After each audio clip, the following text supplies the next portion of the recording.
Welcome back to Kamen Rider Review, episode number 35. This one discussing episodes 20 and 21 of Kamen Rider X. Yes. Yeah, basically 2 episodes. Yep. And these two are, in fact, the final appearances by Apollo Gust. Yeah, he gets killed off for our next episode. Now, in the case of the one here, in the case of episode 20, the creature's called Salamandra, and his whole thing is basically the same thing as a cat monster, convert people into like himself, and has a weird human form, and you have this local people acting really weird. It's a very strange episode and creepy. So basically, this creature takes one of the two guys who investigate a graveyard, but not the other guy for some reason. I would have thought they would, but no, he didn't. I thought it was kind of weird. Probably Gus doesn't do much of it, so he says the next thing I kill him after Albert Salamander gets defeated.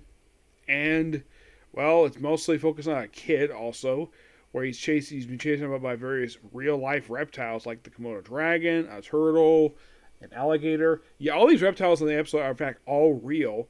I mean, the first one is a freaking python. Which, I'm glad the fact that he identified these creatures correctly, because, well, he's a kid probably in school. I'm sure he's probably researched this stuff. Yeah. And the whole thing is, turn people to lizard people.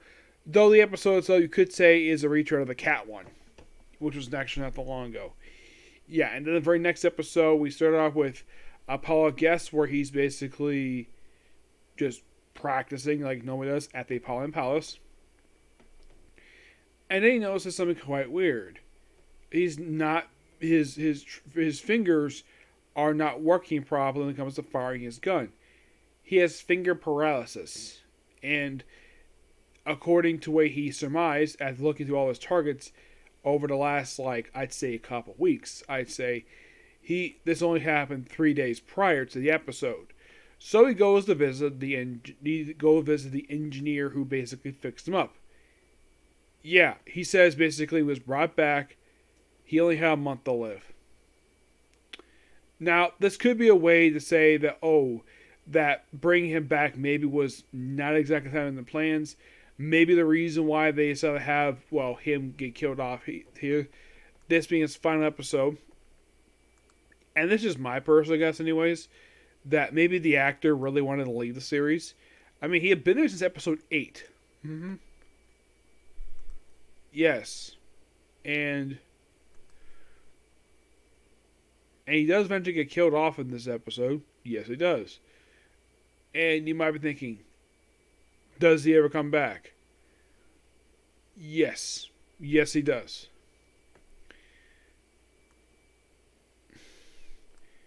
He comes back in 00 Dano, All Writers, Let's Go Kamen Riders. He came back in 2011. Approximately, get this. Now, Kamen Rider Spirit Tales appeared in that one too, but that's a manga.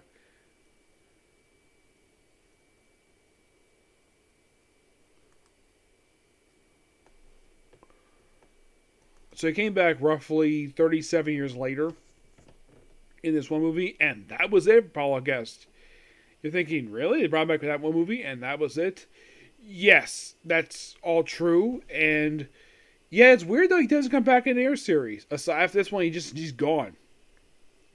After he's defeated, his palace is destroyed, and then we hear it from the first time we hear the actual voice of King Dark. Who is King Dark, you might ask? Well, he's the next film we're going to see related to the GOD. Yes. And what the heck King Dark is, I'm not going to reveal just yet. I'll reveal that in the very next episode because we first hear his voice because, he makes some changes to the GOD, which I'll discuss that more in another episode. But 2 interesting episodes per se. I would say of the 2, 21 is a lot better of an episode because it's the final appearance of Apollo Guest. But in the case of the previous one, it just feels like a retread of a previous episode. Yep, so yeah, that's a particular review. Next up is going to be the start of a brand new anime review series, Slime Diaries. Okay, next video.